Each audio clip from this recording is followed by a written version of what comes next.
I love Peace for a lot of reasons, one of which is the incredible generosity that all of you display.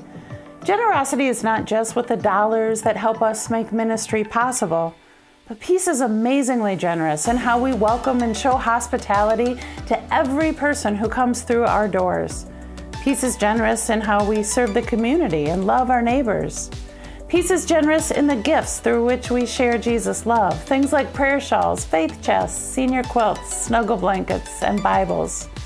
Peace is also so very generous with our prayers, our caring conversations, and our listening ears.